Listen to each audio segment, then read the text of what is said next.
आप सभी का स्वागत है हमारे YouTube चैनल पर।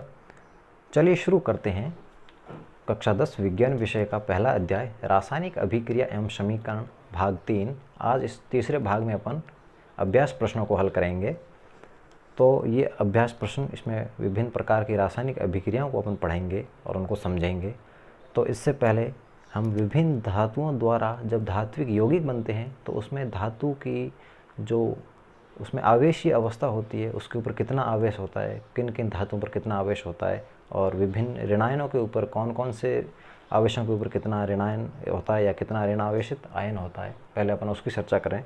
तो सबसे पहले आवर्त सारणी का जो पहला वर्ग है जिसमें विभिन्न धातुएं पाई जाती है, यह हाइड्रोजन है इसमें सबसे ऊपर। ये धातु नहीं है फिर भी पहले वर्ग में आता है। Hydrogen, lithium, sodium, potassium, rubidium, caesium और फ्रेंशियम, ये सभी तत्व आवर्त सारणी के पहले वर्ग में आते हैं। और इन सभी तत्वों की आयनिक अवस्था में इन सभी तत्वों के ऊपर +1 आवेश आता है, +1। और hydrogen, lithium, sodium, potassium, rubidium, caesium और फ्रेंशियम, इसको याद करने का एक ट्रिक है जो काफ़ी प्रचलित है। हाइड्रोजन को ह से पढ़ेंगे, Li का हली, Na का ना, K का की, हलीना की, रबड़ी, सस्ती, फ्री, फ्रेंशियम। तो हलीना की, रबड़ी, सस्ती, फ्री, इस प्रकार से अपन पहले वर्ग के तत्वों को याद कर सकेंगे आराम से। और इन पहले वर्ग के सभी तत्वों के ऊपर +1 आवेश, जब ये विभिन्न आयनिक यौगिक बनाएंगे तो पहले वर्ग के तत्वों पर हमेशा आपको +1 आवेश मिलेगा। अर्थात हलीना की, रबड़ी, सस्ती, फ्री अपन याद करके इस श्रेणी को अपन पहले वर्ग के तत्वों को आराम से लिख सकते हैं। अब ऐसे प्रैक्टिस करेंगे। हलीना की, रबड़ी, सस्ती, फ्री। तो अब देखिए ये पूरे का पूरा पहले वर्ग के सभी तत्व आप आराम से लिख पाओगे। और पहले वर्ग के सभी तत्वों के ऊपर जब ये आयनिक यौगिक बनाएंगे तो इसके ऊपर +1 आपको आवेश दर्शाना है। फिर इसका दूसरे वर्ग में जो लिथियम के बाद में आता है वो आता है बेरिलियम। सोडियम के बाद में आता है मैग्नीशियम। पोटेशियम के बाद में आता है कैल्शियम। रुबिडियम के बाद में आता है स्ट्रोंशियम। सीजियम के बाद में आता है बेरियम। और फ्रेंशियम के बाद आता है रेडियम। तो इन सभी तत्वों के ऊपर, दूसरे वर्ग के तत्वों के ऊपर +2 आवेश मिलेगा। और इसको याद करने का तरीका है, बी से बेटा मांगे,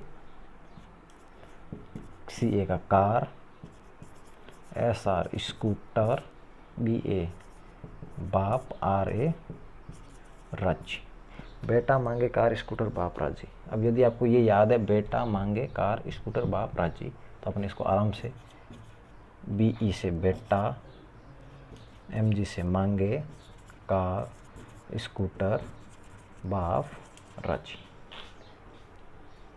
beryllium, magnesium, calcium, strontium, barium और रुबिडियम, ये सब के सभी दूसरे वर्ग के तत्व है। और ये +2 आयनिक अवस्था में आयनिक यौगिकों का निर्माण करेंगे। अब इसके अलावा कुछ ऋणायन, कुछ महत्वपूर्ण धातुएं भी होती है, 1-2, जिसके भी अपन उसके ऊपर पाए जाने वाले आयन की अपन चर्चा करेंगे। इसमें लेड है, Pb, लेड के ऊपर +2 आवेश मिलेगा। एल्यूमिनियम के ऊपर आपको +3 आवेश मिलेगा। जब ये विभिन्न आयनिक यौगिक बनाएंगे तो एल्यूमिनियम के ऊपर +3 आवेश मिलेगा, लेड के ऊपर +2 आवेश मिलेगा। हलीना की, रबड़ी, सस्ती, फ्री वाले इन सब के ऊपर +1 मिलेगा। बेटा मांगे कार स्कूटर बाप राजी वाले इन सब के ऊपर +2 आवेश मिलेगा। लेड के ऊपर, Pb के ऊपर +2, एल्यूमिनियम के ऊपर +3 आवेश मिलेगा। अब इसके अलावा अपन बात करेंगे विभिन्न ऋण आवेशों की, ऋणायनों की। तो ऋणायनों में फ्लोरीन के ऊपर -1, ये क्लोराइड आयन, इसके ऊपर भी -1, हाइड्रोक्साइड के ऊपर -1, NO3 इसके ऊपर भी -1 नाइट्रेट आयन, सल्फेट के, फिर ऑक्सीजन के ऊपर -2, ऑक्सीजन के ऊपर -2, SO4 -2, सल्फेट कहेंगे इसको सल्फेट, और CO3 -2, ये होता है कार्बोनेट। ये होते हैं ऋणायन, fluoride, chloride, hydroxide, nitrate, oxide, sulphate और कार्बोनेट। ये विभिन्न आयनों के ऊपर ऋणायनों की संख्या आपको या ऋण आवेश मिलेगा इस प्रकार से। अब अपन यदि अब इनके यौगिक कैसे बनेंगे, धनावेश और ऋणावेश मिलकर किस प्रकार से आयनिक यौगिक बनाएंगे। तो जैसे मान लो मैग्नीशियम और ऑक्साइड का यौगिक बनाना है, तो सबसे पहले अपन बात करते हैं सोडियम और इसकी NaOH बना देते हैं। तो Na के ऊपर आवेश +1, OH के ऊपर -1। तो Na, अब Na की संख्या इतनी रखेंगे जितना यहाँ पर माइनस है, तो यहाँ पर -1 है तो Na 1 ही रखेंगे, और OH की संख्या इतनी रखेंगे जितना यहाँ पर प्लस है, +1 ही है तो NaOH। तो ये यौगिक बन जाएगा NaOH, NaOH यौगिक बनेगा। और यदि यहाँ से अपन Mg मैग्नीशियम ऑक्साइड का बनाएंगे, तो मैग्नीशियम दूसरे वर्ग का तत्व है तो Mg+2 होएगा, और अगर ऑक्सीजन ले लें तो O-2 होएगा। तो यहाँ पर दोनों पर प्लस का भी 1 माइनस का भी 1, तो एज इट इज़ लिख दिया। यहाँ पर प्लस का भी 2 माइनस का 2, तो यहाँ पर भी अपन एज इट इज़ MgO लिख देंगे, मैग्नीशियम ऑक्साइड लिखेंगे। अब यदि सोडियम ऑक्साइड बनाना है, Na+1 होता है, O-2 होता है। तो अब इसका अपन जैसे यौगिक बनाएंगे, तो Na की संख्या यहाँ पर -2 है तो 2 लेंगे, और O की संख्या +1 है तो O 1 ही रहेगा, बस 1 लिख दिया, या 1 लिखना ज़रूरी नहीं है। तो सोडियम ऑक्साइड ऐसे बनेगा Na2O। इस प्रकार से यौगिक बनाएंगे। अब यदि एल्यूमिनियम ऑक्साइड बनाना है, तो मैं यहाँ पर बना रहा हूँ, तो Al+3 और ऑक्सीजन के ऊपर -2 आएगा। तो अब एल्यूमिनियम Al की संख्या कितनी रखेंगे जितने यहाँ पर माइनस है, तो Al2 है, और O जितना यहाँ पर प्लस है O3 है, तो प्लस के 3 है तो O को 3 कर देंगे और बन जाएगा Al2O3 एल्यूमिनियम ऑक्साइड। अब अगला यौगिक बनाएंगे, अगर मान लो यहाँ पर अपन बनाएंगे सोडियम सल्फेट, तो सोडियम Na+ सल्फेट SO4 -2 है। तो यहाँ पर Na को, यहाँ पर -2 है तो Na2 आएगा, और SO4 यहाँ पर प्लस का 1 ही है तो SO4 1 ही आएगा, तो Na2 SO4 ये हो जाएगा सोडियम सल्फेट, ये Na है ना, Na2SO4 सोडियम सल्फेट। ठीक है, इस प्रकार से बन जाएगा। अब यदि हमें बनाना है मैग्नीशियम हाइड्रोक्साइड, तो मैग्नीशियम Mg+2, हाइड्रोक्साइड OH- है, तो यहाँ पर अपन Mg कितने लिखेंगे जितना यहाँ माइनस है, -1 ही है तो Mg 1 ही लिखेंगे। OH कितने लिखेंगे जितने प्लस है, प्लस के 2 है तो इसके कोष्टक लगा के होल बना के 2 लिखेंगे। सिर्फ 2 लिखेंगे तो हाइड्रोजन डबल होगा, जबकि ये OH ये दोनों डबल होने चाहिए, 2 का पूरा कोष्टक बना के 2 लिखना पड़ेगा। तो ये हो जाएगा magnesium hydroxide MgOH whole twice. तो इस प्रकार से विभिन्न धातुओं के आयनिक यौगिकों का निर्माण करेंगे और रासायनिक अभिक्रियाओं को अपन समझेंगे और संतुलित भी करेंगे।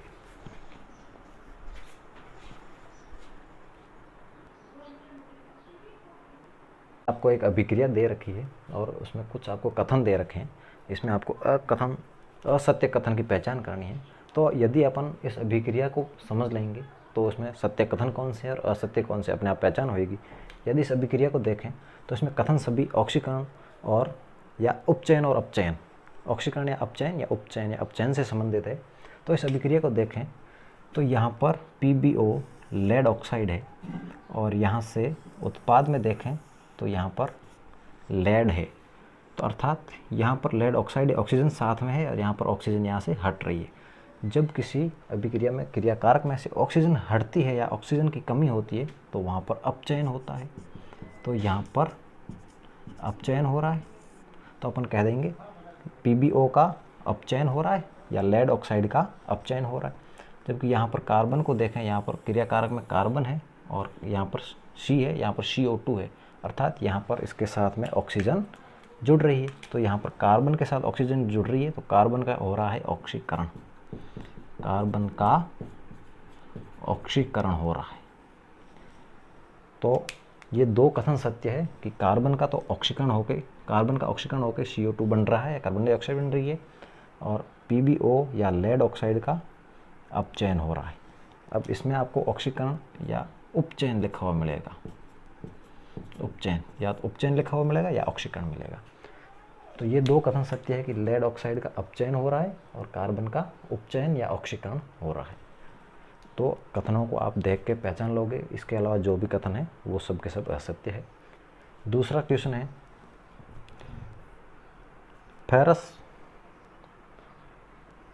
फेरिक ऑक्साइड दिया हुआ है और इसकी एल्यूमिनियम के साथ अभिक्रिया है और एल्यूमिनियम ऑक्साइड बन रहा है और फेरस बन रहा है। तो यहाँ पर अगर अपन देखें तो Fe2O3 है, यहाँ पर एल्यूमिनियम। तो अपन ने एक पढ़ा था, इसमें एक अभिक्रिया का कौन सा प्रकार है, हमारा क्वेश्चन है कि ये अभिक्रिया किस प्रकार की है, अभिक्रिया का यहाँ पर हमें प्रकार बताना है। फिर इसने कह दिया संयोजन, वियोजन, विस्थापन, द्विविस्थापन। तो संयोजन अभिक्रिया कोई दो मिलके जब एक बनाए, यहाँ पर क्रियाकारक भी दो है, उत्पाद भी दो है, संयोजन है नहीं, वियोजन भी नहीं है। तो विस्थापन या द्विविस्थापन को देखें तो अपन ने विस्थापन अभिक्रिया में पढ़ा था कि जो अधिक क्रियाशील धातु है वो उसका प्रतिस्थापन कर देते हैं और यहाँ से जो कम क्रियाशील धातु है वो प्रतिस्थापित होएगी। तो अपन ने सक्रियता सारणी पढ़ी, सक्रियता सारणी को यहाँ पर अपन एक बार लिख के देखें जल्दी से। तो सक्रियता सारणी क्या थी, कान्हा, काका, मांगे, आलू, जामुन, फेंक, प्रभु। अब इसमें Fe यहाँ पर है, एल्यूमिनियम यहाँ पर है, तो यहाँ पर अधिक क्रियाशील है, ये एल्यूमिनियम अधिक क्रियाशील है Fe की तुलना में, तो ये यहाँ से Fe को प्रतिस्थापित कर सकता है, विस्थापित कर सकता है। तो इसने विस्थापित करके Al2O3 बना दिया और Fe को यहाँ से विस्थापित कर दिया। तो ये एक विस्थापन अभिक्रिया का उदाहरण है, ये है विस्थापन अभिक्रिया, विस्थापन अभिक्रिया, क्योंकि यहाँ पर एल्यूमिनियम अधिक क्रियाशील धातु है, इसने Fe को यहाँ से विस्थापित कर दिया, तो ये हो गया विस्थापन अभिक्रिया। तीसरा क्वेश्चन है, लोह चूर्ण पर तनु हाइड्रोक्लोरिक अम्ल डालने पर, लोह चूर्ण होता है Fe, लोह चूर्ण कहो या ये फेरस Fe, हाइड्रोक्लोरिक अम्ल तनु हाइड्रोक्लोरिक अम्ल, हाइड्रोक्लोरिक अम्ल को HCl कहते हैं, HCl लिखते हैं, इसका सूत्र है HCl। तो इनके अभिक्रिया से, इसको मिलाने से कौन सी अभिक्रिया होने वाली है, तो एक महत्वपूर्ण अभिक्रिया होती है जब अपन किसी भी धातु के साथ अम्ल की अभिक्रिया करवाएंगे। तो ये Fe धातु है, हाइड्रोक्लोरिक अम्ल है, HCl है। तो जब भी अपन अभिक्रिया करवाएंगे तो लवण plus hydrogen gas H2 gas बनेगी, इस प्रकार की अभिक्रिया आपको देखने को मिलेगी।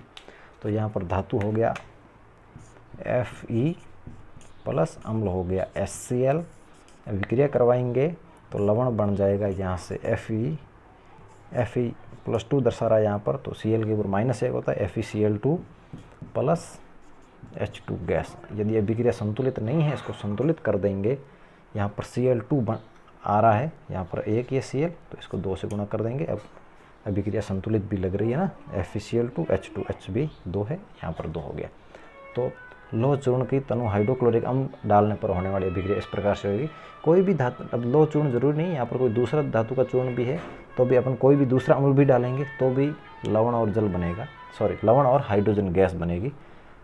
तो ये आप हमेशा ध्यान रखना, धातु प्लस अम्ल, लवण प्लस हाइड्रोजन गैस, यही अभिक्रिया होएगी और तीसरे सवाल की ये अभिक्रिया हो जाएगी। यदि इस बात को याद रखोगे तो अपन और भी दूसरे धातुओं के दूसरे अम्लों के साथ अभिक्रियाओं को भी आराम से सही तरीके से लिख पाएंगे।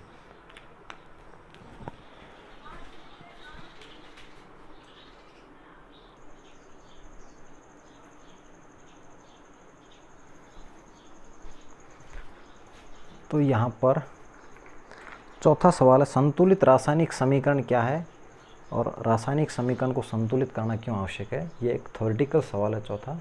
अब रासायनिक समीकरण को संतुलित क्यों करना आवश्यक है, क्योंकि अपन ने द्रव्यमान संरक्षण के नियम में पढ़ा है कि रासायनिक अभिक्रिया के दौरान न तो किसी परमाणु के निर्माण कर सकते हैं और न ही किसी परमाणु को नष्ट कर सकते हैं, तो इसलिए सभी रासायनिक अभिक्रियाओं को संतुलित करना जरूरी होता है। तो यहाँ पर अपन अब वो एक थ्योरेटिकल सवाल है, आपको जो पहले चैप्टर पढ़ा है उसमें ही आपको मिल जाएगा। लेकिन अब अपन बात करते हैं 5वें सवाल की। क्वेश्चन नंबर 5, 5वां क्वेश्चन कहता है जो आपको कथन लिखे हुए हैं इनको अभिक्रियाओं में बदलना है, इनकी अभिक्रियाएं लिखनी है और फिर उन अभिक्रियाओं को संतुलित करना है। तो एक तो आपको जो कथन लिखे हुए उनसे अभिक्रियाएं बनाना, फिर वापस अभिक्रिया को संतुलित करना, ये 2 काम आपको क्वेश्चन नंबर 5 में A B C D 4 question बनते हैं 5वें में। तो पहला ए है, इसमें नाइट्रोजन और हाइड्रोजन गैस के संयोग से अमोनिया का निर्माण। अपन सभी जानते हैं नाइट्रोजन गैस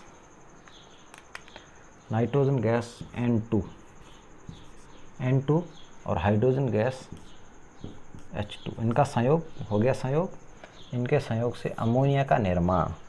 अमोनिया का सूत्र होता है NH3। तो N2 नाइट्रोजन गैस का सूत्र N2 रहेगा, हाइड्रोजन गैस का सूत्र H2 रहेगा और अमोनिया का सूत्र NH3 रहेगा। अब इसमें एक उत्प्रेरक काम में आता है, यदि याद रहे तो Fe और MO, ये उत्प्रेरक का काम करेंगे, अर्थात ये अभिक्रिया में भाग नहीं लेंगे लेकिन अभिक्रिया को संपन्न होने में ये महत्वपूर्ण भूमिका निभाते हैं। और ये हेबर विधि कहलाती है या हेबर प्रोसेस कहलाता है। इतना ध्यान नहीं रहे कोई बात नहीं। नाइट्रोजन गैस N2 और हाइड्रोजन गैस H2 ये अपन को जानकारी है। यहाँ पर एक शब्द नया है अमोनिया, तो ये अमोनिया होता है NH3, ये है अमोनिया, ये अमोनिया का सूत्र है। अब ये अभिक्रिया इस प्रकार से होएगी, लेकिन अब ये संतुलित नहीं है, तो इस अभिक्रिया को संतुलित करेंगे। सबसे पहले नाइट्रोजन को देख लेते हैं। यहाँ पर N2 है, यहाँ पर N सिंगल है, तो यहाँ पर भी हमें 2 करना पड़ेगा। इस प्रकार से लो, अब ये नाइट्रोजन संतुलित हो गया। अब हाइड्रोजन यहाँ पर 2 है। अब उत्पाद में देखें तो 3 H3 है और इंटू 2, 3 2 6 हो गया, लेकिन यहाँ पर 2 है तो इसका यहाँ से 3 से गुना करेंगे तो N2 + 3H2 2NH3।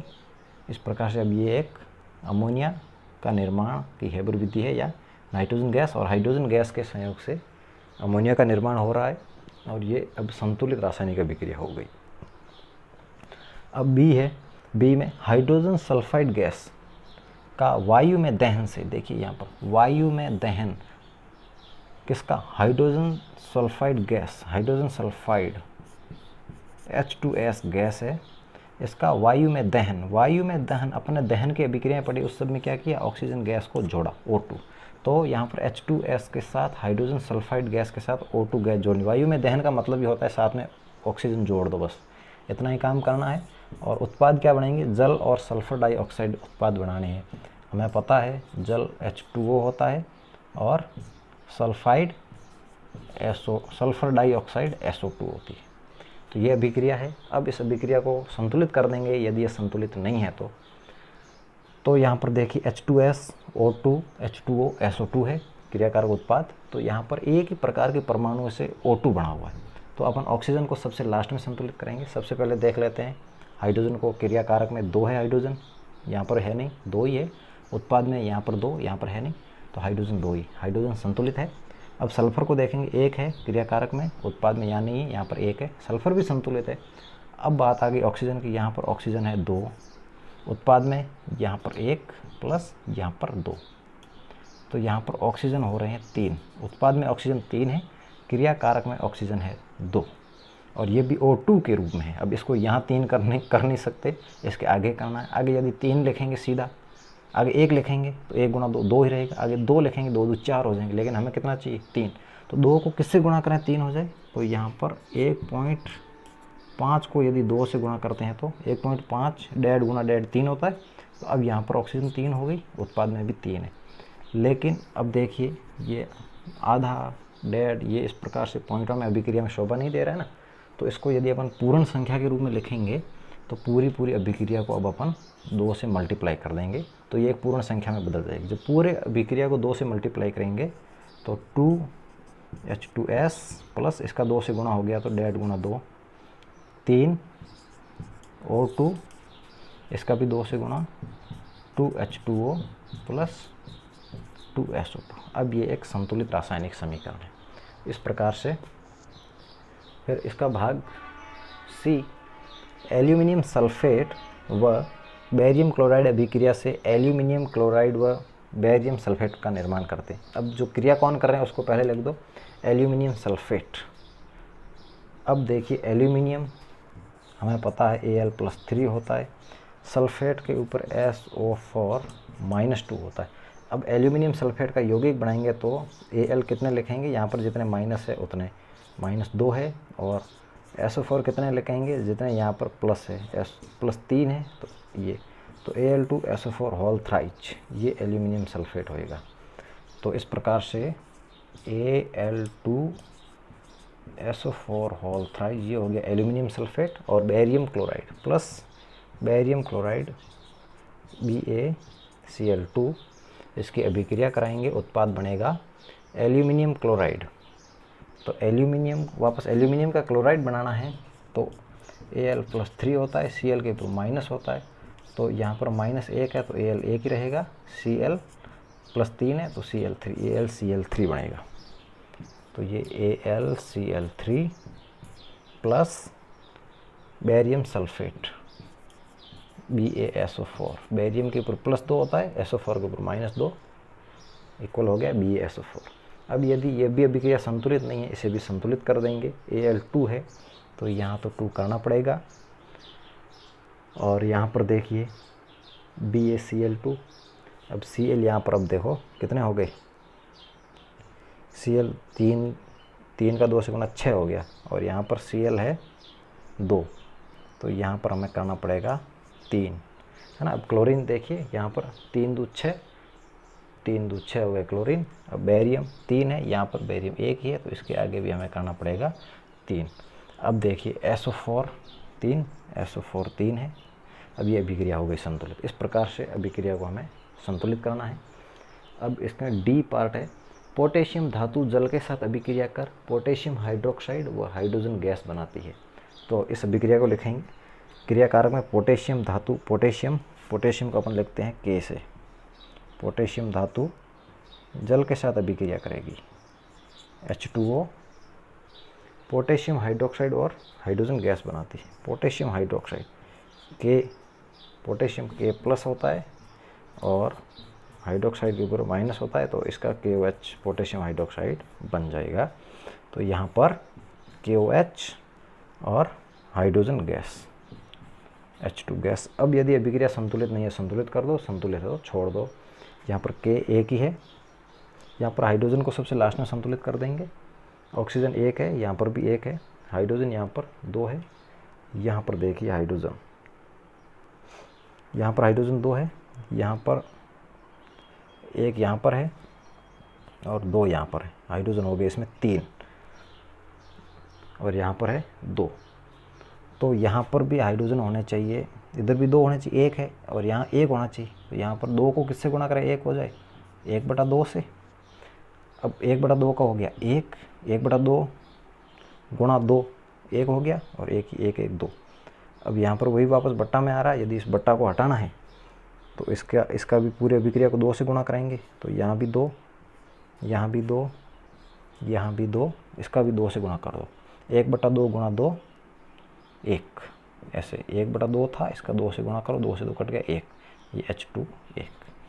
अब आप देख सकते हो पोटेशियम 2 2, ऑक्सीजन 2 2, हाइड्रोजन 4, 2 यहाँ पर 2 यहाँ पर 4। ये है रासायनिक अभिक्रिया और संतुलित हो गई। इस प्रकार से हमें विभिन्न धातुओं के आयनिक यौगिक बनाने समझ में आने चाहिए, और इस प्रकार से अभिक्रियाओं को संतुलित करना भी आराम से सीख सकते हो। अब इसका आप स्क्रीनशॉट ले लीजिए।